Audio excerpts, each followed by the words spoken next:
नमस्ते madam. Neeta madam नमस्ते। पहले मैं भगवान श्री कृष्ण की चेतनाओं को, अवतार बाबा जी, ब्रह्मश्री खत्री जी, भारत के सभी ऋषियों, मुनियों, संतों, योगियों, महंतों और गुरुजनों, सदगुरुजनों, अपने अपने माता पिताजनों को, सभी को मैं आदर से प्रणाम करता हूँ, नमन करता हूँ। और आज 15वां अध्याय के लिए मैं डॉक्टर सरोज जी मैडम का वेलकम करता हूँ। और मंगल मैत्री के लिए नीता मैडम को भी वेलकम करता हूँ। और वो मैडम ध्यान भी करवाएंगे 10 minute. Thank you so madam. आइए और अपनी मैत्री मंगल प्रार्थना शुरू करें। आत्मवंदन आप सभी को।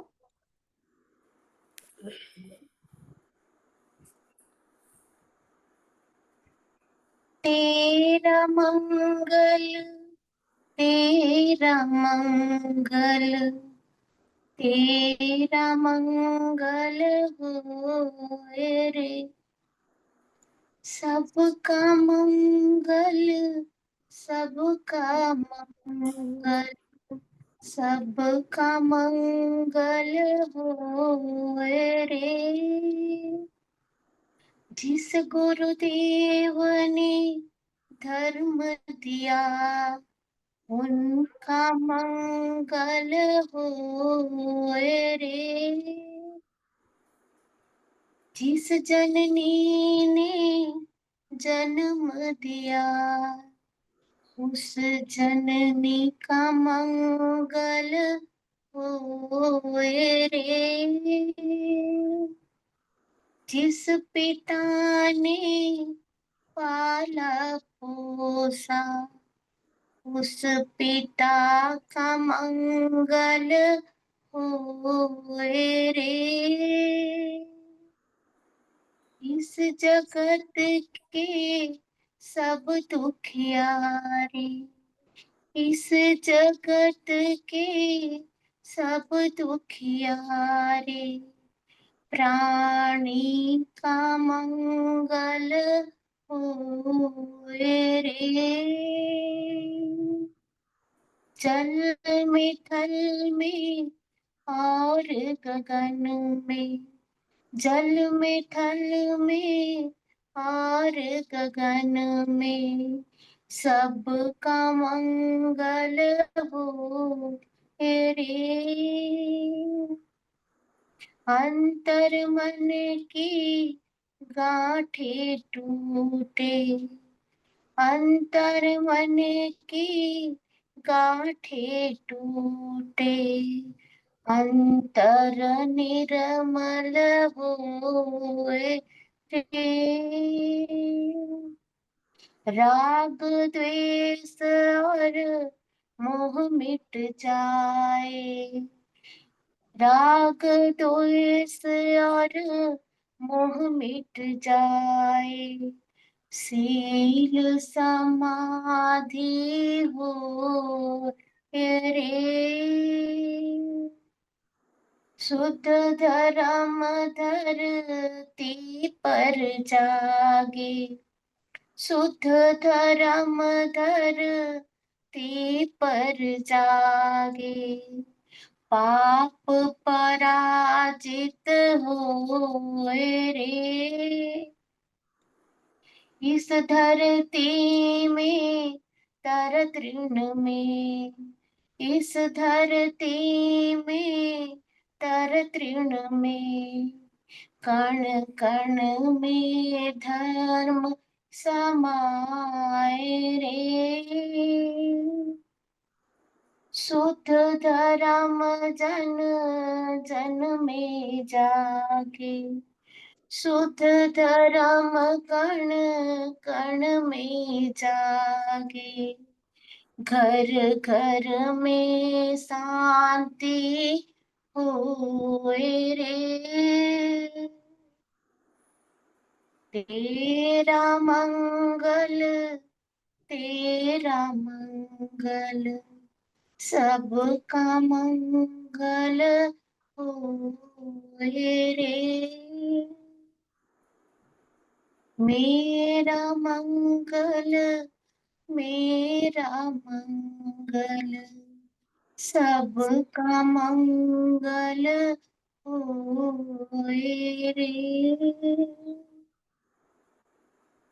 सबका मंगल, सबका मंगल, सबका मंगल होए रे।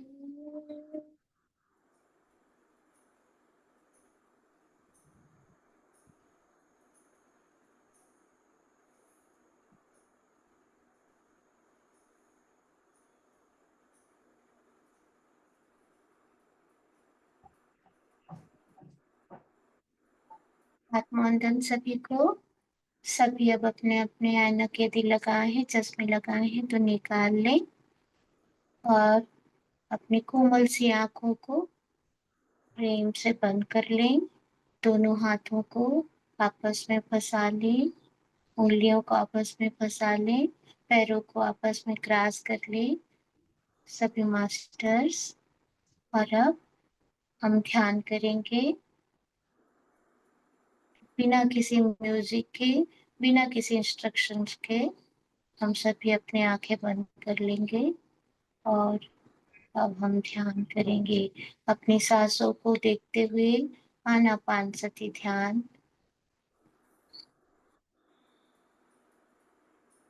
अपनी सांसों को निरंतर देखते रहें, किसी प्रकार का कोई सांसों के आने जाने में हमारी चूक ना हो जाए। हर एक सांस पे अपना ध्यान रखें। और चलिए अब ध्यान शुरू करते हैं। धन्यवाद आप सभी को।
धीरे धीरे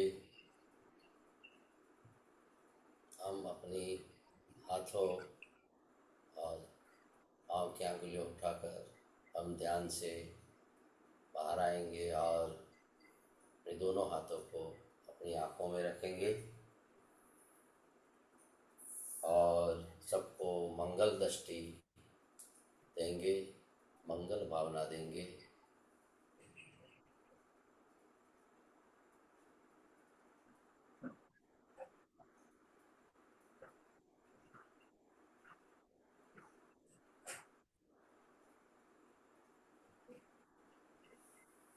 तो थैंक यू सो मैडम।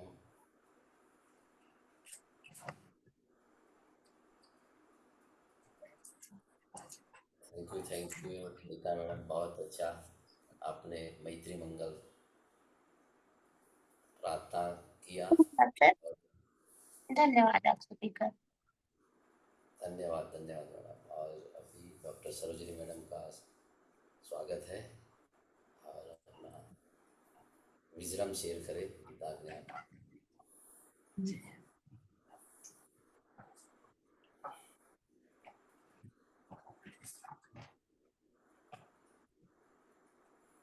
सर्वप्रथम अपनी माता पिताओं को, अपने गुरुजनों को, मेरे गुरुदेव ज्ञान ब्रह्मा स्वामी सुंदर चैतन्यान जी को, ध्यान ब्रह्मा पितामह डॉक्टर सुभाष पत्री जी को, एकत्वा गुड़ाकेश ग्रैंड मास्टर प्रबोध अच्युता जी को, श्री कृष्णम वंदे जगत गुरु सत्र के संयोजक श्री अनिल प्रजापति जी को, इस गीता माता को, श्री कृष्ण परमात्मा को, यहाँ पर उपस्थित सभी गीता प्रेमियों को, इस तकनीकी को सादर प्रणाम। तो कल के सत्र में परम धाम को कैसे पहुंचना और जो सूर्य चंद्र अग्नि नक्षत्रों के कारण जो प्रकाश फैलता है वह भी आत्मा के सामने, आत्म ज्योति के सामने यह प्रकाशित नहीं हो पाते हैं। ये सभी आधारित है, आत्मा के कारण ही इनमें प्रकाश है।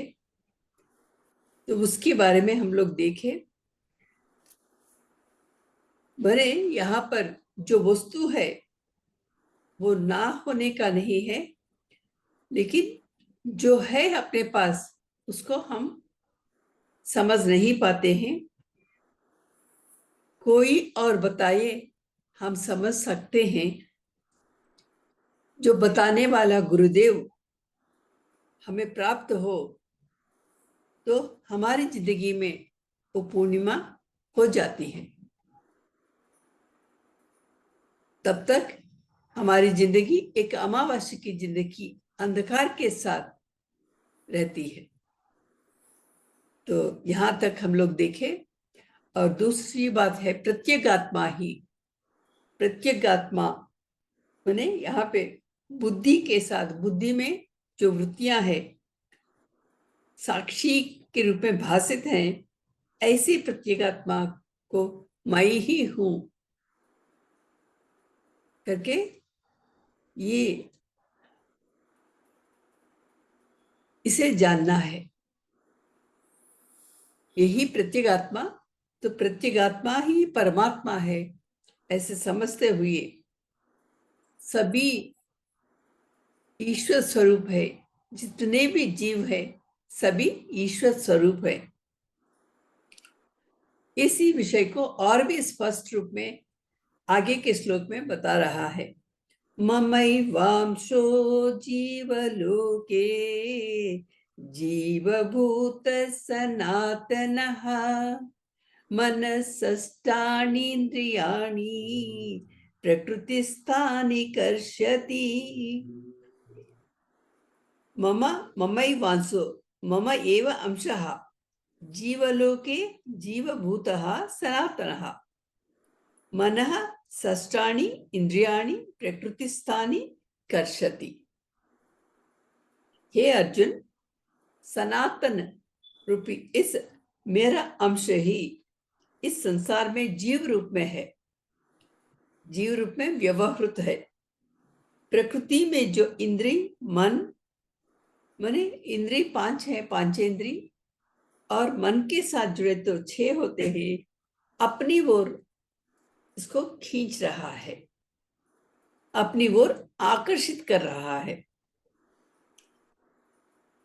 यहाँ पे मैं हूं करके बोलते हैं हम, अहम अस्मि। यह मैं कल भी देखे थे हम रमण महर्षि के श्लोक से, अहम अहम स्फुरति, माने अंदर से मैं असली मैं हूं। जो बाहर दिखाया जाता है वो मैं नहीं। अगर अंदर का मैं ना रहे तो बाहर का मैं कुछ है ही नहीं। हम इस मैं को अपने देह के साथ, मन के साथ, बुद्धि के साथ, इंद्रियों के साथ जोड़ते हैं, लेकिन असल में आत्मा भांति सभी बाकी सभी अनुभाति करके देखे तो आत्मा हो तो आत्मा के प्रकाश में सभी प्रकाशित हो रहे हैं।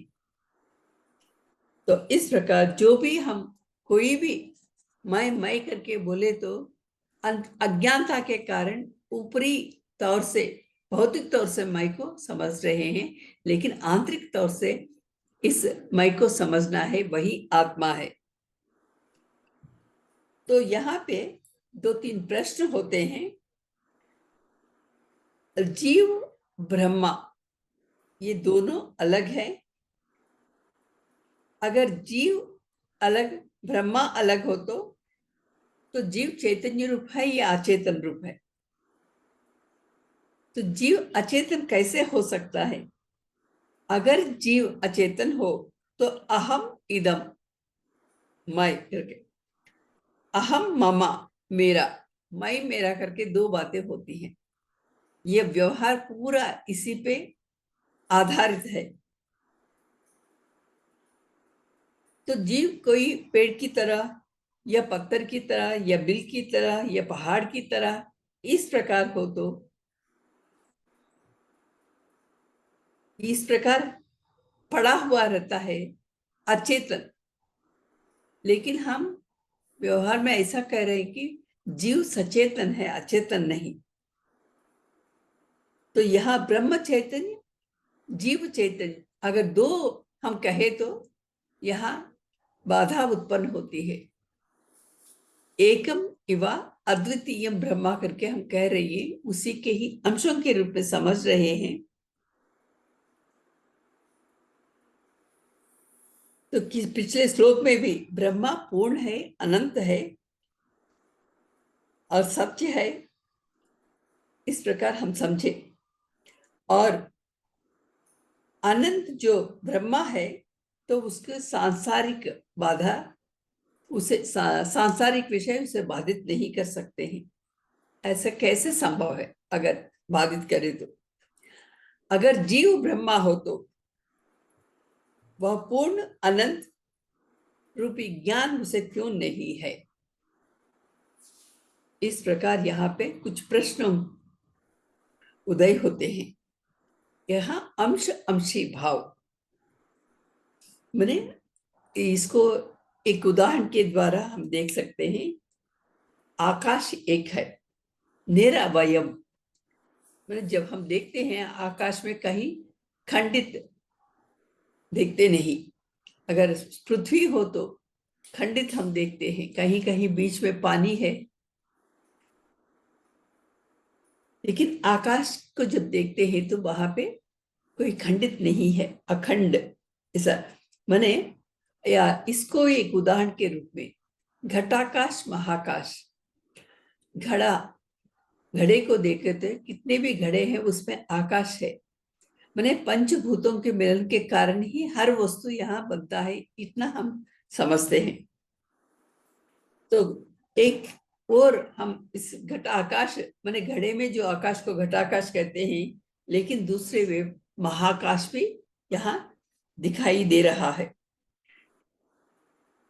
महाकाश निरावयव अपरिचित, इस प्रकार मालूम होते हुए भी घटाकाश के कारण महाकाश अंश अंशी के रूप में संभव हो रहा है। तो जब तक उपाधि है तब तक आकाश घटाकाश के रूप में मालूम होता है। तो यह एक कल्पित भावना, माने माया से मिलित भावना, कि माया से ना मिले तो उपाधि प्राप्त नहीं होती है। जैसे कल भी हम लोग चर्चा किए थे, सोने में तांबे को मिलाना पड़ता है ताकि वो आभरण बनता है। आभरण में सोना ही है, लेकिन उसमें कुछ प्रतिशत, माने वैसा 20% तांबे को मिलाना पड़ता है सोने में, तभी वह आभरण के रूप में एक रूप लेता है, रूप धारण करता है। उसी प्रकार इस सृष्टि में पूरी तरह से चैतन्य होते हुए भी माया के मिलन के कारण ही हम जैसे रूप लेते हैं। जितने भी रूप हैं तो वो माया रूप है। तो इस माया को हमें समझना है। जब उपाधि के बारे में समझते हैं तो हम उस महाकाश के बारे में समझ सकते हैं। तो यहाँ कबीर का एक दोहा हमको याद करना है। जल में कुंभ, कुंभ में जल, जल जल ही समाना, यह तत् कथो ज्ञानी। मतलब जल में अगर एक नदी में हम घड़े को रखते हैं, 10 घड़ों को रखते हैं, 10 घड़ों में पानी भरता है।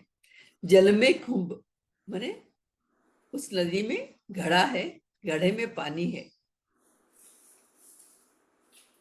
वो उपाधि के कारण, घड़े के कारण सीमित, हर घड़ा अलग जैसा दिखता है, लेकिन घड़े में पानी वो नदी का ही पानी है। वो नदी में जो तत्व है इस घड़े में, घड़े के पानी में भी वही तत्व है, इसमें कोई भेद नहीं है। लेकिन एक घड़ा का रूप होने के कारण वो अलग मालूम हो रहा है। जल में कुंभ, कुंभ में जल, जल में घड़ा है, घड़े में जल है। जल जल ही समाना, इस जल में उस जल में समानता ही है, कोई भेद नहीं है। इसी तथ्य को ज्ञानी लोग कहते हैं। माने यहाँ पे जितने भी रूप हैं ये परमात्मा के ही सृष्टि के अंश है, अंश है। अंशी परमात्मा है, अंश जीव रूप। तो जीव चैतन्य और परमात्मा के चैतन्य में थोड़ी से भिन्नता, क्योंकि हम माया मिलित हैं, वे माया से अधिक परे हैं। माया परमेश्वर के अधीन में रहता है और हम सब माया के अधीन में रहते हैं। अंश अंशी भाव है। ममई वांसा जीवलोके जीवभूत सनातनहा। तो यहाँ पर अंशत्व ये कल्पित है, क्योंकि माया के मिलने के कारण जीव तो ब्रह्मा का ही अंश है। इस प्रकार उपाधि के बारे में समझना है। उपाधि ना होकर हम समझ नहीं पाते हैं। क्यों हम देह धारण किए, मैंने इस देह के द्वारा ही, देह माने देहेंद्रिय मनोबुद्धि, इन चारों अंशों के कारण ही हम उस परमेश्वर को समझ सकते हैं। इसका होना बहुत जरूरी है, इसके द्वारा ही उसको समझना संभव है। इसी के लिए इस अंश का होना बहुत ही अत्यावश्यक है। केवल ये आरोपित है। अंशी भाव क्या है? अंश का भाव आरोपित है, क्योंकि माया मिलित है। और इस ईश्वर इस उपाधि में प्रवेश होकर इस उपाधि के अस्तित्व के लिए प्राण माने देहेंद्रिय मनोबुद्धि प्राण को दिया है और प्रेरित किया है। इसी को बिंब प्रतिबिंबवाद भी कहते हैं। जो देह में प्रवेश किया परमेश्वर का अंश, ये पांचों पंचेंद्री और मन, इन 6 मिलकर उनकी ओर, अपनी ओर आकर्षित करता है, तभी तो वहां व्यवहार में होता है। हम शिव भी हैं, शिव भी हैं। शिव हो तो प्रेरित होकर व्यवहार करते हैं, क्या वो हो तो जहां का वहां जड़ पदार्थ की जैसा बन पड़ता है।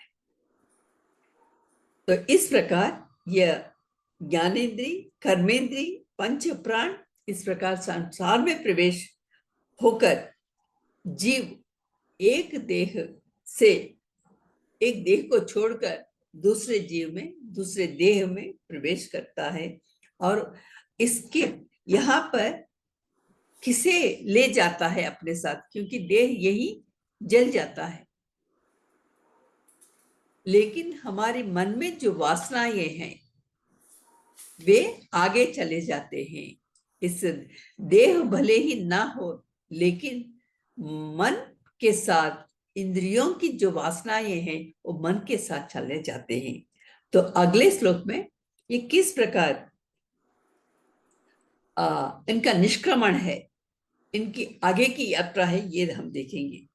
शरीरम यदवाप्नोति यश्चाप्युत्क्रामति स्वरः गृहीत्वैतानि संयाति वायुर्गन्धा निवासयात्। शरीरम यत् अवाप्नोति यत् च अपि उत्क्रामति ईश्वरः गृहीत्वा एतानि संयाति वायुगन्धान् इव आश्रयात्।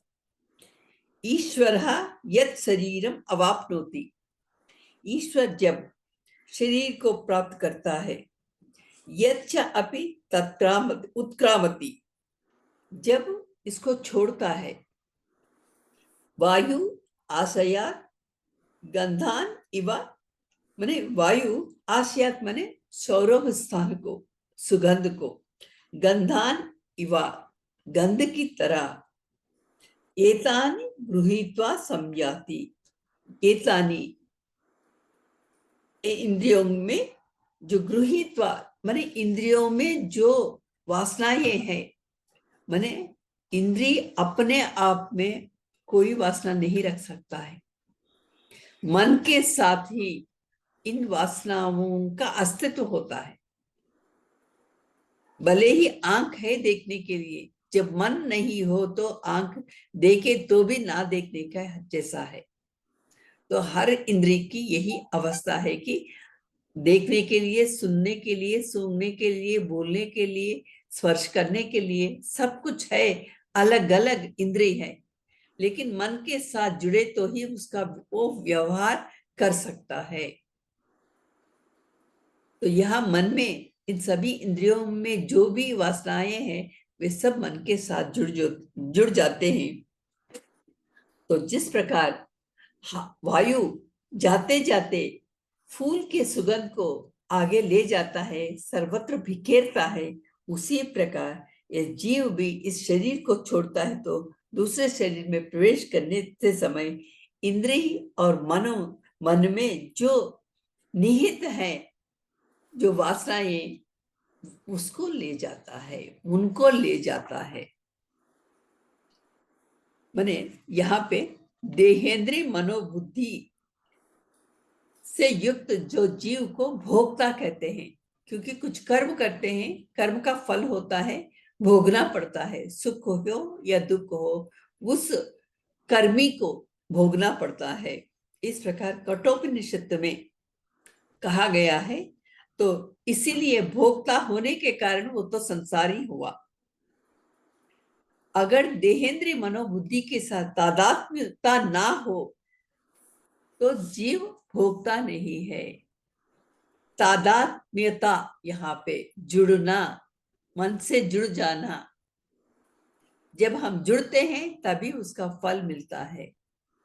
जब हम नहीं जुड़ते हैं तो मैंने भोगा ही नहीं तो उसका कौन सा फल है। भले ही मैंने कर्म किया, यहाँ पे यह भी एक विचित्र बात है। धर्म अर्थ काम मोक्ष फिर से एक बार याद करना है यहाँ पर, क्योंकि काम अर्थ काम दोनों व्यवहार के लिए है, एक जीव के लिए। धर्म के साथ जुड़ना, व्यवहार करना, और धर्म के साथ व्यवहार करने मात्र हमको मोक्ष प्राप्त नहीं हो जाता है।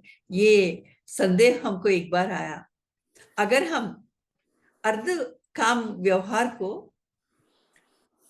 धर्मबद्ध कर दिया तो मोक्ष प्राप्त हो जाता है। गुरुजी से पूछा, गुरुजी ने कहा कि जब तक तुम अपने को जानते नहीं, अपने स्वस्वरूप को जानने के लिए निष्काम भावना से व्यवहार करना है। अभी क्या है, धर्मबद्ध व्यवहार मैं कर रही हूं अर्थ के साथ, कामनाओं के साथ, लेकिन कुछ इच्छाएं हैं, अपने अपनी कामनाओं को, मनोकामनाओं को पूरे कर रहे हैं। यही हम पूजा करते समय संकल्प में करते हैं, मनोवांछा फल सिद्ध्यर्थम इष्ट कामयाद सिद्ध्यर्थम अहम पूजाम करिष्ये करके इस प्रकार बोलते हैं। मेरे मन में कुछ इच्छाएं हैं, वो सभी पूरा होना है, तो इसीलिए ये मोक्ष प्राप्त होना है। धर्म के साथ हम व्यवहार करते हैं, लेकिन ये सकाम भावना, जब तक सकाम भावना है पुण्य अर्जित कर सकते हो। और पुण्य की प्राप्ति क्या है? पुण्य का फल स्वर्गलोक। और क्षीणे पुण्य मत्स्य लोक विशंति कने, जब स्वर्गलोक में रहते हैं, जब हमारा पुण्य क्षीण होता है फिर मत्स्य लोक में आना पड़ता है। तो यहाँ से स्वर्ग जाते हैं, स्वर्ग से मत्स्य लोक में आते हैं, मानव लोक में। तो यहाँ पे समझना है कि इस इच्छाओं के साथ ना होकर निष्काम भावना के साथ व्यवहार करो, तभी मोक्ष की प्राप्ति होती है।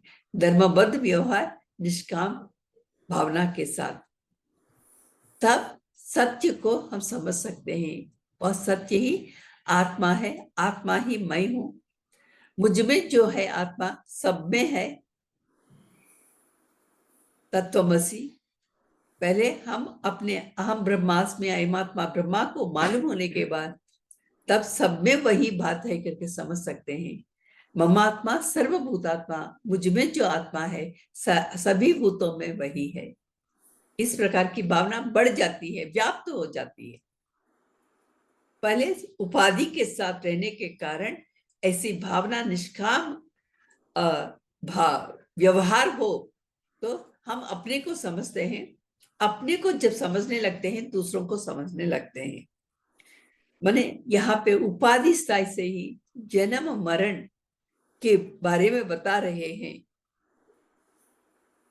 लेकिन वास्तव में जीव के लिए, माने आत्मा के रूप में, आत्मा हो तो ही जीव है, आत्मा नहीं हो तो जीव नहीं है।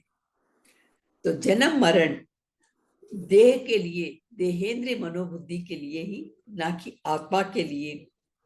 तो इसीलिए जन्म मरण ये है ही नहीं, जीव के लिए भी आरोपित है, ना कि वास्तविकता है। तो यह सब जीवयान, इसके पहले रथा यात्रा के बारे में चर्चा किए थे। इस रथ यात्रा के रूप में समझ गए थोड़ा कुछ। एक इस यहाँ पर भी उस जीवयान के बारे में, हे अर्जुन, क्योंकि अर्जुन को यह बता रहा है कुरुक्षेत्र युद्ध के समय में इस गीता बोध हुआ है। माने हमारी जिंदगी भी एक युद्ध ही है। हर समय उथल पुथल होता है, कब किस ओर से कौन सी हवा टूट पड़ती है हमको मालूम नहीं। हर विषय सुनामी की तरह है। तो यहाँ जीव पिछले शरीर को छोड़ते समय और दूसरे शरीर को प्राप्त करते समय अवाप्नोति उत्क्रामति, शरीर को छोड़ने के समय में, दूसरे शरीर को प्राप्त करने के समय अवाप्नोति। जिस प्रकार हवा फूलों में जो सुगंध है उसको हवा ले जाता है आगे, उसी प्रकार इंद्रिय मन में निहित जो वासना है उसको भी ले जाता है। ये आगे बढ़ते हैं। ये इंद्रिय मन में जो वासनाएं हैं, वे वासनाएं आगे की जन्म के लिए कारक बन जाते हैं।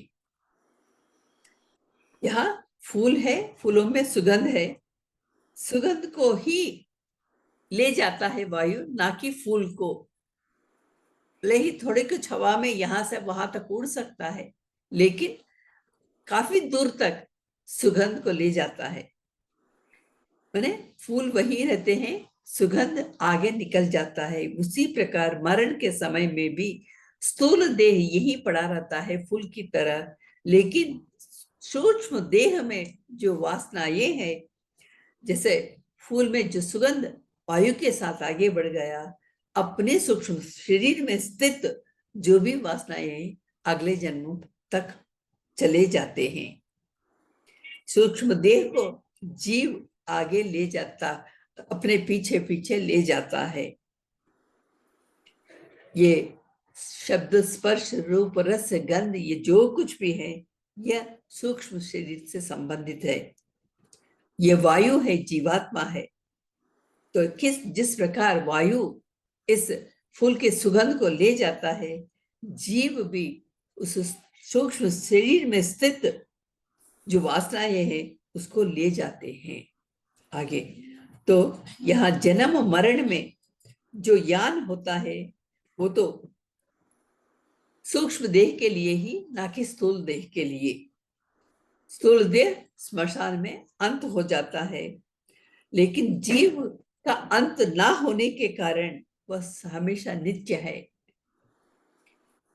मैंने यहाँ पे ये स्मरण की भावना, याद करने की भावना, यहाँ से दूसरे जन्म में जाने की, ये सभी थोड़ा असंगत, अटपटा लगता है, लेकिन यहाँ पे ऐसे समझना ही जरूरी है। मैंने सूक्ष्म देह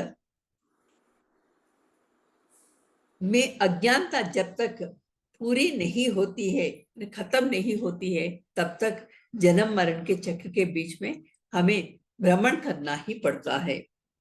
तो मरणानंतर भी यह यान है करके इसको समझना इस समय में अनिवार्य है, क्योंकि मरण के बाद क्या होता है समझ में नहीं आता। तो यहाँ पे यह बात, मरण के बाद भी यान है, तो ये जो भी वासनाएं हैं वही कारक बनकर अगला जन्म आ जाता है। तो जो कुछ भी हम यहाँ पे इकट्ठा कर रहे हैं, अर्जित कर रहे हैं, धन हो या भाई बंधु हो या पति पत्नी बच्चे हो, जो कुछ भी हो, सबको अर्जित किया ही। चतुरंग बल होता है राजा के पास, फिर भी कोई भी उसके मरण को रोक नहीं सकते हैं। कई सेना होती है राजा के पास और सेवक होते हैं, लेकिन कोई उसको बचा नहीं सकते हैं। यही हम अलेक्जेंडर की जिंदगी में देखे थे। विश्व विजेता बनने की आकांक्षा को लेकर हर देश को जीतते हुए भारत में आ पहुंचे। जब तक भारत में आए थोड़ा अस्वस्थ हो गए, और धीरे धीरे वे जो अपने मन में जो वासना को लेकर आए, आकांक्षा को लेकर आए, वो आकांक्षा पूरी नहीं हो पाई। धीरे धीरे वो अस्वस्थ होने के कारण उसको कितने भी डॉक्टर्स उसकी देखभाल करने के बावजूद उसके पास पैसों की कमी नहीं, सेवकों की कमी नहीं, सेना की कमी नहीं, हर विषय उसके पास मौजूद है।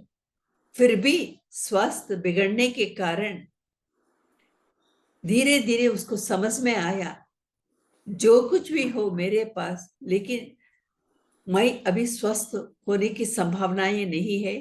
मैं ऐसे ही अस्वस्थ होकर धीरे धीरे एक दिन ये मरण भी संभव होता है, मृत्यु भी हो जाती है, लेकिन मेरे मन में आकांक्षा पूरी नहीं होती। इतनी समझ, माने एक प्रकार का ज्ञानोदय उसे हो गया, रियलाइजेशन हो गया है। अब तक क्या है, सारे विश्व को जीतना ही करके आकांक्षा को लेकर वे ऐसे निकल पड़े और कई लोगों को मारे थे, क्योंकि युद्ध माने कई लोगों को मारना, जन नष्ट धन नष्ट होता है। अपना स्वास्थ्य बिगड़ता है करके उसको मालूम नहीं रहा। वो आकर यहाँ भारत भूमि में पहुंचने के बाद धीरे धीरे समझ में आई, और तब उसने कहा कि जब मैं मेरे अंतिम यात्रा मृत्यु यात्रा होती है, तो उस समय जो डॉक्टर्स मेरी देखभाल किए थे, मुझे बचाने की कोशिश किए थे, वे लोग मुझे शव यात्रा में मुझे ले जाए, अपनी भुजाओं पर, अपने कंधों पर रखकर ले जाए। और जो कुछ भी मैंने अर्जित किया, कितने मणि माणिक, सोना, पैसे, वो सब सभी रास्ते पे बिखेर दे, उसको बिछा दे, ताकि ये कुछ काम नहीं आता है। डॉक्टर्स कुछ समय तक हमको कुछ सेवा कर सकते हैं, लेकिन उससे आगे उनकी सेवा भी काम नहीं होता है। तो इस प्रकार, और जब वो शव पेटिका होती है उसमें खाली रखे ताकि मेरे हाथ बाहर हो, सबको मालूम हो कि मैं तो खाली हाथ जा रहा हूं। सभी के लिए यही उन्होंने एक उपदेश दिया।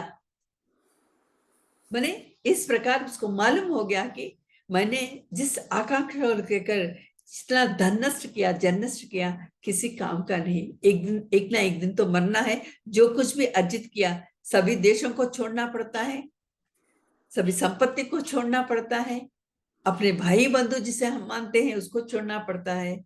ये छोड़ना, ये भावना अगर इच्छा के साथ छोड़ रहे हैं या अनिच्छा के साथ छोड़ रहे हैं, इस पे भी अपनी जिंदगी निर्भर है।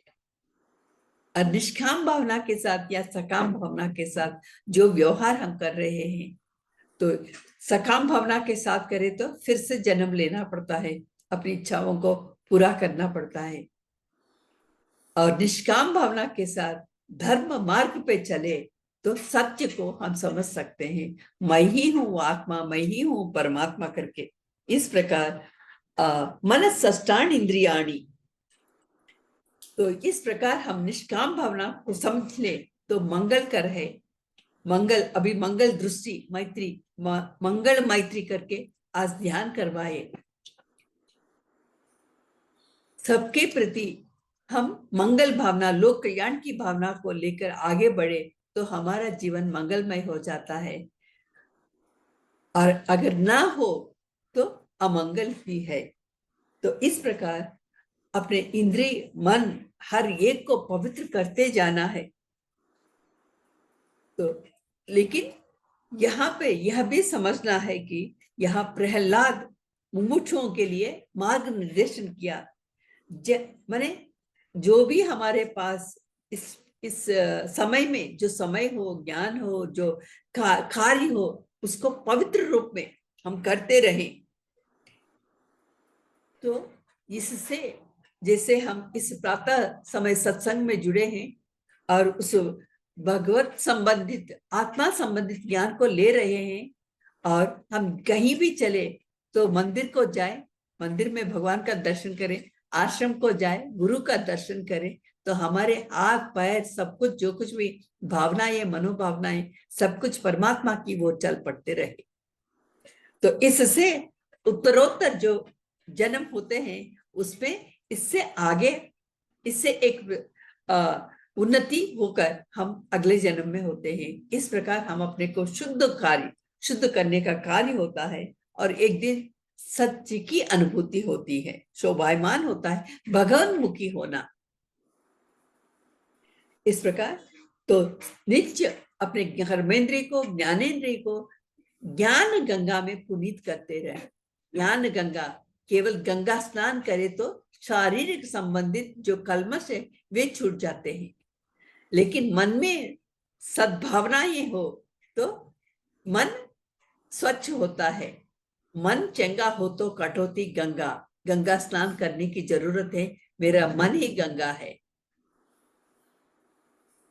तो इस प्रकार हम श्रवण, मनन, कीर्तन, विष्णु आत्म सेवनम, दास्यम, सख्यम, इस प्रकार के नव विधि भक्ति के साथ जुड़ जाए, अपने जीवन को मंगल बनाए। इस प्रकार आज के इस श्लोक में ये सभी अपने आप को किस प्रकार कर्मयोग और ज्ञान योग के साथ, इन साधनाओं के साथ पवित्र करने के लिए ये देहेंद्रीय मनोबुद्धि दिए गए हैं, ताकि हम अपने को पवित्र करते रहें और उत्तरोत्तर अपनी जिंदगी और भी उन्नति प्राप्त करेगी। तो ऐसा एक सुनहरा मौका हमें इस सत्र में दिया गया है और हम अपने को पवित्र बनाने के लिए एक समय दिया गया है, तो इसके साथ हम जुड़ते रहे और आगे बढ़ते रहे, अपनी जिंदगी को उन्नति की दिशा में ले जाते रहे। तो इसके लिए, ऐसे सुनहरे मौके के लिए श्री अनिल प्रजापति जी के द्वारा इस श्री कृष्णम वंदे जगत गुरु सत्र में जुड़ना और इस गीता माता के साथ, गीता ज्ञान के साथ जुड़ते हुए और यहाँ पर उपस्थित सभी गीता प्रेमियों को इस प्रकार का ज्ञान दिए थे जो अपने गुरुजनों को और इस प्रकार के तन को दिए थे, अपनी माता पिताओं के प्रति धन्यवाद, धन्यवाद, धन्यवाद। ओम शांति शांति शांति। ओम तत्सत। Thank you sir. खूब खूब धन्यवाद डॉक्टर सरोजिनी मैडम, खूब खूब धन्यवाद। बहुत बहुत आज का तो ये जो श्लोक है गीता अध्याय 15 और श्लोक नंबर 7-8 की आपने बहुत अच्छी चर्चा की।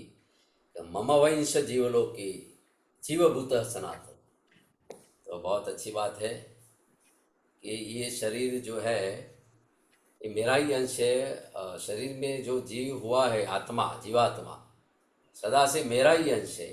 इसलिए मुझे प्राप्त होने पर फिर लौटकर संसार में नहीं आता, परंतु इसमें भूल ये होती है कि यह प्रकृति के कार्य इंद्रिय और मन को अपना मान लेता है। इसलिए तो हमारा शरीर जो बना है स्थूल शरीर का शरीर है, ये स्थूल, तो ये स्थूल शरीर से हम नरी आँख से देख सकते हैं। हमारा ये शरीर का जो डॉक्टर द्वारा सर्जरी भी हो सकती है, बराबर।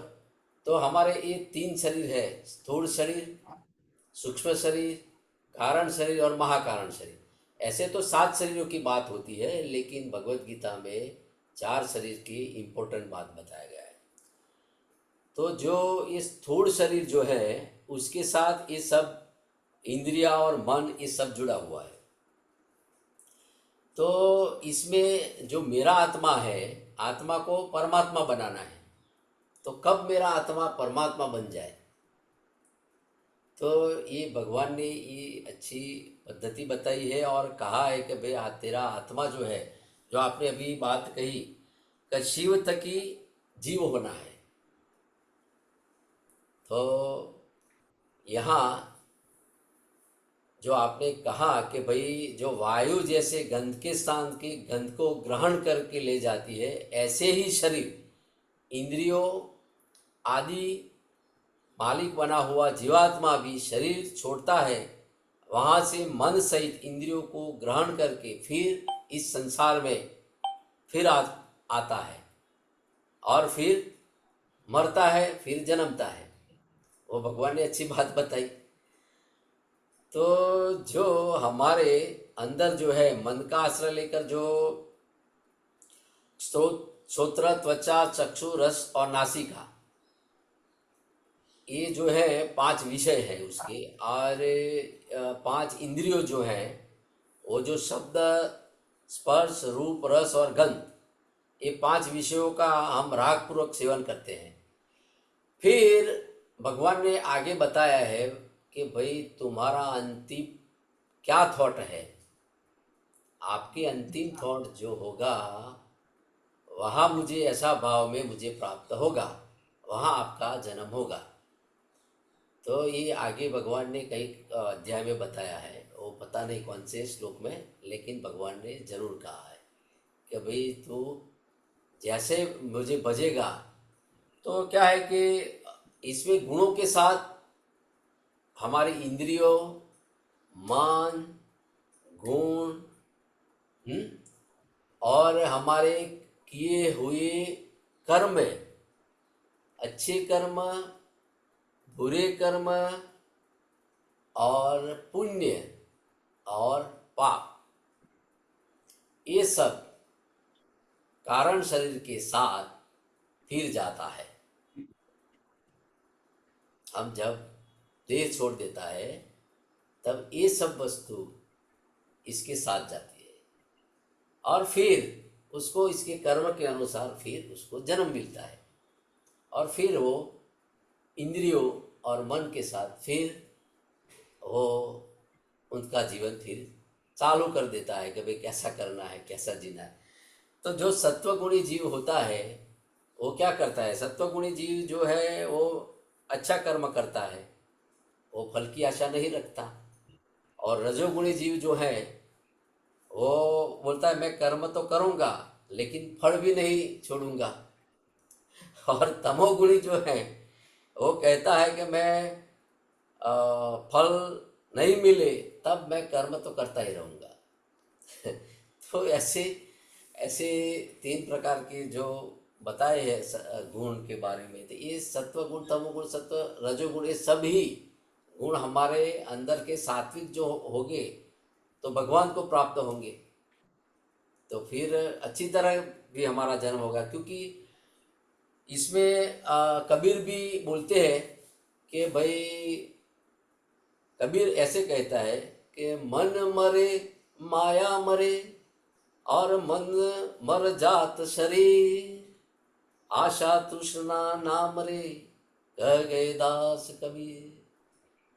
तो मन मरे माया मरे मर मर जात शरीर, पर आशा तृष्णा नहीं जब तक तोड़ेंगे हम, जितनी इच्छाएं हैं, डिजायर जो है हमारी, जो हमारे अंदर रहती है, तो फिर हम आवन जावन चालू रहेगा। जैसी इच्छा हमारी रहेगी अंतिम थॉट वही हमारा जन्म होगा। तो ये कौन से ऋषि का, पांडव के युग के पहले एक ऋषि का भी ऐसा, उसका मन जो हरण में लग गया था, हरण की योनि में कुछ है या ऐसी यात्रा, तो वो हरण हो गए। उसके मरते समय ऋषि भी हरणी हो गया, हरण हो गया, और हरणी के साथ उन्होंने जड़ भरत उसको कहते हैं। हाँ जड़ भरत ऋषेंद्र श्रृंग महर्षि के बेटा जो है भरत, वो अब से सब कुछ त्याग कर तपस्या करने एक वन में आ गए, राज सब कुछ छोड़कर। यस फिर यस एक हिरण जो है वहां पे, जो प्रसव वेदना से एक सिंह की गर्जना सुनकर छलांग लगाता है कि इस नदी को पार करके, तो उस समय उसमें से गर्भ में से जो जो बच्चा है वो गिर जाता है और माँ वो मर जाती है। तो उसे देखकर ये करुणा हृदय से उसे पालने लगता है और पालने में अपने को भूल जाता है, अपने किस लिए आए वो जागरूकता वहीं पे खो गए वे। तो फिर से उसको 2 बार इस हिरण के रूप में जन्म लेना पड़ा। लेकिन उस हिरण के रूप में जन्म लेने पर भी उसके मन में वो पछतावा की भावना है कि ताकि मैं इससे सब कुछ छोड़कर, राजकाज को छोड़कर मैं तो तपस्या करने आया, और फिर कैसे वो जैसा विश्वामित्र की तरह ये भी चूक गए, फिर उसी को जन्म लेना पड़ा। लेकिन ज्ञान होने के कारण वो किसी से बातें नहीं किए, एक मूक व्यक्ति के रूप में व्यवहार किए थे तीसरे जन्म में। तब जाके उसकी माने जो जिसको प्राप्त करना, उस मुक्ति को प्राप्त करना है, वो प्राप्त हुआ से। यस यस, उसका अंतिम थॉट वही हो रह गया। बोले तो वो पहले की 2 जन्म लेना पड़ा उसको, हाँ हिरण इसलिए के रूप में, हिरण के यस रूप में। हाँ, यस यस, तो हमारा जितना अंतिम थॉट जो होगा वो वही हम बात चले जाएंगे। जी, तो इसके लिए ये इम्पोर्टेंट श्लोक बताया है कि वायु गंध के साथ, जैसी वायु गंध हवा आ जाता है। हाँ, जो जैसा गंध है ऐसे ले जाती है, ऐसा ही हम्म, हम इसके साथ इंद्रियों, मन, अच्छे कर्म, बुरे कर्म, पाप पुण्य, गुणों, ये सब लेके हम हाँ, चाहते हैं अगले कि शरीर के अगले साथ, कारण शरीर के साथ हम सब लेके जाते हैं, और फिर हमारा ऐसे कर्मों के हिसाब से फिर हमारा जन्म होता है। तो तो परमात्मा की जो बात आती है कि आत्मा हमारा परमात्मा बन जाए, तो ये नरसिंह मेहता ने भी कहा है कि शिव तकी जीव थयो। तो ये सब में जो परमात्मा दिखता है, तो ये अखिल ब्रह्मांड में एक तू हरि। मैं ये कल रह गया था, समय था नहीं, तो थोड़ी मैं नरसिंह मेहता का जो गुजराती में जो उन्होंने कहा बात, तो वो बोले कि अखिल ब्रह्मांड में एक तू हरि, जुझवे रूपे अनंत भासे, દેહમાં દેવ તું, તેજમાં તત્વ તું, શૂન્યમાં શબ્દ થઈ વેદવાસી, અખિલ બ્રહ્માંડમાં એક તું શ્રી હરિ. પવન તું, પાણી તું, ભૂમિ તું, ભૂધરા, વૃક્ષ થઈ ફૂલી રહ્યો આકાશે, વિવિધ રચના કરી અનેક રસ લેવાને, શિવ થકી જીવ થયો એ જ આશે, અખિલ બ્રહ્માંડમાં એક તું શ્રી હરિ. વેદ તો એમ વદે, શ્રુતિ સ્મૃતિ શાખ દે, કનક કુંડળ વિશે ભેદ ન હોય, घाट गड़या पची नाम रूप चुजवा. आपने बात बताई थी कि सोने के साथ कुछ वो तांबा है, कुछ निकालना है, तो वो नरसिंह मेहता भी वो कहते हैं कि घाट गड़या पची नाम रूप चुजवा, अंते तो हेमनु हेम होय, अखिल ब्रह्मांड में एक तू श्री हरि. ग्रंथ गड़बड़ करी वात न करी खरी, जेने जे गमे तेने पूजे. तो भगवान में गीता में भी कहा है कि सत्वगुणी किसको पूजते हैं, रजोगुणी किसको पूजते हैं और तामसी किसको पूजन करते हैं. मन कर्म वचन थी आप मानी लहे, सत्य छे एज मन एम सुजे, अखिल ब्रह्मांड मां एक तू श्री हरि. और अभी ये श्लोक की बात आती है जो मम वंश जीवलोक इसमें. तो वृक्षमा बीज तू, बीजमा वृक्ष तू, जो पटतरो एज खरो पासे, भणे नरसैयो ए मन तणी साधना, प्रीत करू प्रेम थी प्रगट थासे, अखिल ब्रह्मांड मां एक थी तू श्री हरि. शिव थकी जीव थयो एज आसे. तो बहुत अच्छी नरसिंह मेहता ने भी ये उन्होंने अपने ढंग से ये जो कहा कि पूरा अखिल ब्रह्मांड में एक तू ही श्री हरि है. तो हमारा जो आत्मा है उसको हम परमात्मा क्यों नहीं बना सकते. तो हमारा आत्मा को हमको परमात्मा बनाना है. और परमात्मा बन के जैसे वृक्ष में बीज तू, बीज में वृक्ष तू, तो इसमें मम वंश जीवलोके जीवभूत सनात, यही बात जो आपने बताई समझाई भगवत गीता में भगवान ने कहा है कि जीव यही अंश ये मेरा ही आत्मा है. तो वृक्ष में बीज तू, बीज में वृक्ष तू, तो हम सब क्यों परमात्मा न बन सके. हम आत्मा से परमात्मा ही बनना है, आखिरी तो हमारे मोक्ष तरफ ही जाना है. तो बहुत धन्यवाद अदा करता हूँ जो नरसिंह मेहता ने जो कहा गुजराती में वही बात. और अखिल ब्रह्मांड में एक तो श्री हरि, एक ही है परमात्मा. ऐसे तो लीला करके आए हैं तो सब नाम अलग अलग है, सब जैसे गोल्ड है, चांदी है, ऐसा, लेकिन नाम तो एक ही है, तत्व. तो सब में एक ही तत्व ही है. तो ये आत्मा रूपी सभी एक ही तत्व रहा है और ये सभी आत्माओं को हम परमात्मा जैसा बनना है. तो बहुत अच्छी बात है. Thank you so much madam. और धन्यवाद डॉक्टर सरोजिनी मैडम और Indu madam, Geeta madam, Neeta madam ने तो बहुत मंगल मैत्री प्रार्थना करके ध्यान करवा के बहुत अच्छा किया. और Vandana ji madam, thank you so much. और आज के प्रश्न बहुत होंगे अंदर, तो कर सकते हैं. Thank you so much.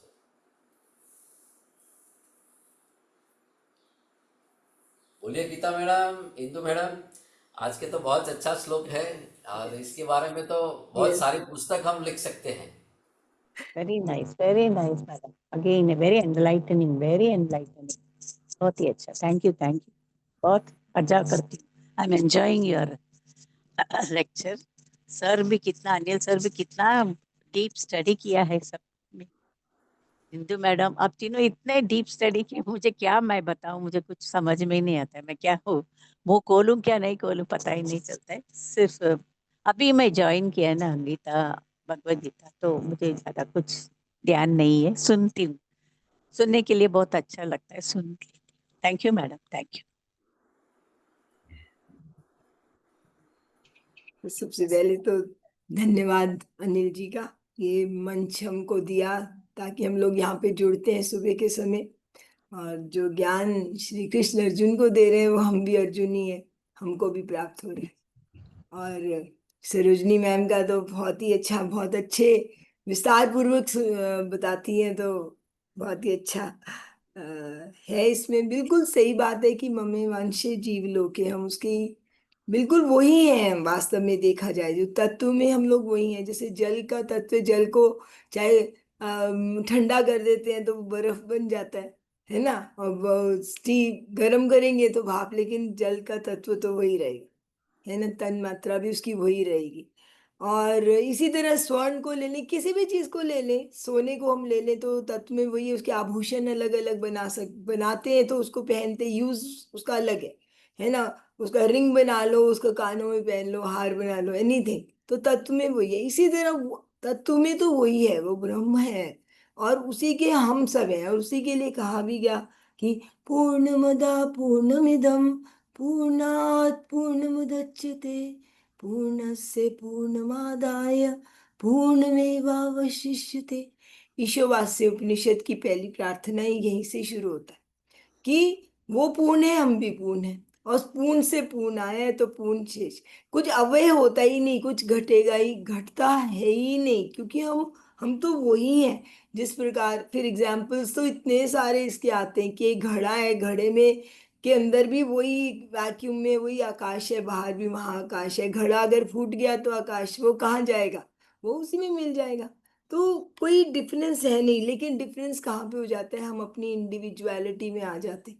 हम अपने आप को अलग समझ लेते हैं उससे कि हम करता हम हो जाते हैं, है ना, कि मैं करने वाला हूँ, हालांकि हम हैं तो वही, है ना. तो ये बातें ही इसमें समझाई गई. और जिस प्रकार वायु वायु को कोई भेदभाव नहीं है. अगर वो सुगंध है तो वो सुगंध को लेके जाएगी, अगर दुर्गंध है तो दुर्गंध को लेके वो फैला देती है. उसी तरह हम जो भी करेंगे वही हमारा आगे जाएगा, है ना. थियोसॉफी में जिस प्रकार 7 बॉडीज के रूप में कहा जाता है कि नीचे के 3 शरीर है हमारा, फिजिकल है, एस्ट्रल है, मेंटल है. मेंटल को 2 में उन्होंने बांट देते हैं कि एक लोअर मेंटल है और एक हायर मेंटल, और उसके बाद बुद्धि है, उसके बाद आत्मा, है ना. तो यही माना जाता है जैसे कि हम 3 नीचे के शरीरों में रहेंगे. जैसे हमारा भौतिक शरीर है जो स्थूल हमको जो दिख रहा है, जैसा हम उसको उसके अंदर हमारी क्या है, सेकंड एस्ट्रल, उसमें भावनाएं हैं हमारी, दुख सुख, जिसको कि यहाँ पे कहा भी गया, कल भी हमने देखा था कि द्वंद्व में हमको नहीं रहना, निर्द्वंद हमको है ना, द्वंद्वातीत होना है. निर्द्वंद से भी द्वंद्वातीत होना है, उनसे ऊपर उठना है. और उसके बाद हमारे जैसे विचार होते हैं, मेंटल में हमारा आ जाते हैं, जैसे विचार होंगे, जैसा हमारा विचार होगा वैसा ही हमारा हम देखते भी, जैसी थॉट आएगी ना वैसे ही हमारा भावना भी वैसी हो जाती है. और फिर भावनाओं के द्वारा शरीर पे भी वैसा ही असर होता है. लेकिन हम जो कुछ भी इसमें कर रहे हैं वो हमारा कहाँ पे जाएगा, बीज रूप में कारण शरीर में चला जाता है, हायर मेंटल में. और उसी के द्वारा हमारा नेक्स्ट जन्म होगा, जो कुछ भी हम लेके यहाँ से संचित करके ले जा रहे हैं. तो ये बातें बड़ी और यही बातें यहाँ पर भी बताई गई हैं, है ना. वही बातें वही हैं जो अलग अलग ढंग से हमको बताई जाती हैं. और हमको करना क्या है, जो कि जैसा कि कठोपनिषद में एक रथ के माध्यम से ये बताया जाता है कि हमारा ये जो शरीर है ये क्या है, ये हमारा रथ है ना. और इसके घोड़े कौन से हैं, हमारे जो इंद्रियां हैं वो इसके घोड़े हैं. 5 घोड़े लगे हुए हैं इंद्रियां. लेकिन मन हमारा क्या है, वो लगाम है. लगाम इंद्रियों के ऊपर जो कस के रखने वाला कौन है, मन है. लेकिन सारथी कौन है, हमारी बुद्धि. बुद्धि हमारी जो है सारथी. अगर हमारी बुद्धि ठीक है तो मन हमारे इंद्रियों पे लगाम लगा के रखेगा। लगाम लगा के रखने का मतलब यही है कि ऐसे नहीं कि कंट्रोल ही करके रखेगा। कंट्रोल करके रखेगा तो फिर रथ आगे ही नहीं बढ़ेगा, वो कल्चर्ड रहेगा। उसको पता होगा कि बुद्धि बताएगी कि इसको कौन से डायरेक्शन में चलना है, कौन से घोड़े की लगाम को कसना है, कौन से घोड़े की लगाम को छोड़ना है। लेकिन फिर भी बुद्धि अगर सारथी भी है, फिर भी ओनर इज द आत्मा। ओनर की बात भी माननी पड़ेगी, है ना। अगर तो आत्मा की उस पर चलेंगे, बुद्धि भी और मन भी, और फिर आगे से आगे होगा तो ही हमारा ये रथ जो है ठीक चल पड़ेगा, है ना। तो बड़े एग्जाम्पल्स इतने दिए जाते हैं स्क्रिप्चर्स में हमारे कि बहुत अच्छा है। फिर उसके बाद यही है कि हमको डिजायर्स में न जाए, है ना। डिजायर्स में जितना इंद्रियां हमको विषय विषय जो है, विषय तो देखिए इट सेल्फ वो नहीं है, खराब नहीं है, लेकिन हम जो विषयों की तरफ आकर्षित हो जाते, है ना, तो वो फिर हमको वो करते। तो उसके लिए भी कहा जाता है कि चाह गई चिंता चाह गई चिंता मिटी मनवा भी परवाह, जिसको कछु न चाहिए वो ही शहंशाह, है ना। जो कुछ भी हमको मिल रहा है उसको हम भोगें, लेकिन अपना समझ के उसमें अधिकार पूर्वक ना हम भोगे, है ना। भोगने के लिए तो दिया ही गया है सब कुछ। तो ये बातें इतनी अच्छी लगती है ना कि सब सब इंद्रियों के द्वारा हम सब कुछ करें, लेकिन विषयों में आसक्त ना हो, है ना। अपना उद्धार तो स्वयं ही करेंगे। उद्धरेत आत्मा आत्मानम, है ना। तो बहुत ही सुंदर। और सिकंदर का आपने एग्जाम्पल दिया, वो भी बहुत अच्छा है कि खाली हाथ आए हैं और खाली हाथ जाएंगे। तो उसने यही कहा कि वास्तव में जो कुछ भी हम इस संसार से लेते हैं, कुछ भी लेके नहीं जाते। कुछ भी लेके, इतना सा भी लेके नहीं जाते। लेकिन जो कुछ हम इस संसार में देते हैं वो हम साथ लेके जाते हैं। अगर हम प्रेम दे रहे हैं, अगर हम दूसरों का सभूति तेरता कुछ भी अच्छा कर रहे हैं, तो वो हमारे क्या अकाउंट में जुड़ जाएगा, है ना। तो उसके मुताबिक हमको अगला जन्म मिलेगा, है ना। इसमें गीता में भी पहले के उसमें एक आता भी है कि कैसे अगर हमारी कोई यात्रा है जब बीच में रुक गई, कोई साधक है उसकी यात्रा बीच में रुक गई, तो उसका क्या होगा, अर्जुन ने पूछा। तो उन्होंने श्री कृष्ण ने यही उत्तर दिया कि उसकी यात्रा जो जहाँ पर रुक गई वहीं से वहां से शुरू होगी आगे के लिए। जो योगारूढ़ है ना, जो योग में आरूढ़ है, जो आगे चल रहा है। तो यही बात हमारी भी है। अगर हम अपनी यात्रा को अच्छी रखेंगे तो हमारे को ऐसा नहीं कि आगे का भी हमारे लिए अच्छा होगा, है ना। तो बहुत अच्छा। आज के ये जो श्लोक बहुत आपने अच्छा, लिए बहुत बहुत ही अच्छे। तो हमको फिर वही बात है ना कि हमको संसार की तरफ नहीं उतना, अपना उत्थान हम खुद ही करें, करना तो हमको खुद ही है। और हम अपने आप को भूले ना कि हम तो वही हैं, हम तो ब्रह्म है ना। ममे वांशो हम, और वही हमको जाना है, वहीं पे अपने घर में ही जाना है। तो यस, वेरी नाइस। धन्यवाद आपका बहुत बहुत, अनिल जी का, गीता जी का। आपको अनीता जी ने बहुत ही अच्छा मंगल गीत से जो प्रार्थना करी वो भी बहुत अच्छी है। जब हम सभी का मंगल चाहें, है ना, तो सबके मंगल में हमारा भी मंगल ही है। हम भी इंक्लूडेड ही है उसमें। तो यस, ये धन्यवाद। बहुत अच्छा मैडम। और कल का एक बात रह गया था मुझे कि भाई गंगा सती एम बोलिया जेने वचनों साथे व्यवहार रहे। तो ये वचन की बात जो आती है कि रघुकुल रीत सदा चली आई, प्राण जाए पण वचन न जाए। बराबर। तो वचन की कीमत बहुत है। और ये भगवत गीता जो है हम कर रहे हैं तो ये वचन है। तो अर्जुन भी बोला था, आपको पता होगा, आप सब गीता प्रेमी हैं, आपने सबने पढ़ा है कि नष्ट मोहा लब्ध्वा वचनम करिष्ये तव। अर्जुन बोला था, क्या बोला? वचनम करिष्ये तव। हे भगवान, मैं आपका वचन का पालन जरूर करूंगा। क्यों? यस, कौन सा वचन का पालन? जो जो आपने भगवत गीता में जो जो बताया है, जो आत्मा के बारे में बताया, मन के बारे में बताया, इंद्रियों के बारे में बताया है, आपने कैसा कैसा खुराक खाना वो बताया है, और कैसे जीवन जीना वो बताया है, ये सब बता दिया भगवान ने। अर्जुन को, और अर्जुन को वो ज्ञान होने के बाद, आत्मबोध होने का बाद वो बोले अर्जुन, तो मैं वचन का पालन जरूर करूँगा, वचनम करिष्येत। तो वचन की कीमत बहुत है, वचन करना जरूरी है। और कोई भी साधु है या कोई भी, अभी वचन के बहुत लोग, हमको निंदा नहीं करनी किसी के, लेकिन वचन में लोग देते हैं और वचन भूल जाते हैं। तो ये भगवत गीता जो हमारे वचन रूपी है, तो उसको भूलना नहीं है। भगवान ने जो वचन दिए हैं ये सब, तो उसको हमको अंदर रखना है और उसका पालन करना है।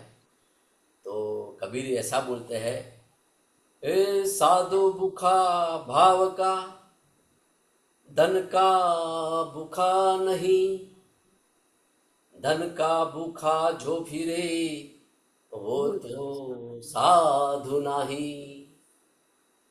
तो बहुत अच्छी बात बताई है। तो सब हम सज्जन पुरुष हैं, सीलवंत साधु ने वारे वारे नमिए, वही पान भाई बोला कि सीलवंत यानी कि सज्जन पुरुष, सज्जन आदमी है, उसको ही बोला जाता है साधु या सज्जन पुरुष। वो भाव का भूखा है, धन का नहीं। और जो धन का भूखा फिरे तो वो साधु नहीं। आज तो सज्जन लोग बन के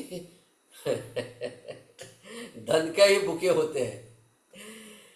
तो कुछ कहना नहीं, ये भी अर्थ की जरूरत है, लेकिन कैसे अर्थ लेना है ये बुद्धि का विषय है। तो धन्यवाद सबका मैं, और ये हम ये सेशन यहाँ समापन करते हैं। और वन रिक्वेस्ट सर, हाँ, वन रिक्वेस्ट, कल मैं बैठ के सुन नहीं पाऊंगी, कल पूजा है गणपति का, गणेश चतुर्थी है, तो कान में लगा के मैं सुनते सुनते घर की काम पूजा का भी तैयार करूंगी, बैठ के बिल्कुल सुन। बिल्कुल, थैंक यू। यस यस, सबको गणपति है, और भगवान गणपति का आपको शुभकामनाएं देता हूँ। और भगवान गणेश जी हम सबका विघ्न दूर करें, ऐसे आशा के साथ हम ये सेशन पूर्ण करते हैं। सबका मंगल हो, सबका मंगल हो, सबका मंगल हो। और हरिओम तत्सत, हरिओम हरिओम तत्सत, तत्सत, हरिओम हरिओम तत्सत। तत्सत, ओम हरिओम शांति शांति शांति शांति शांति।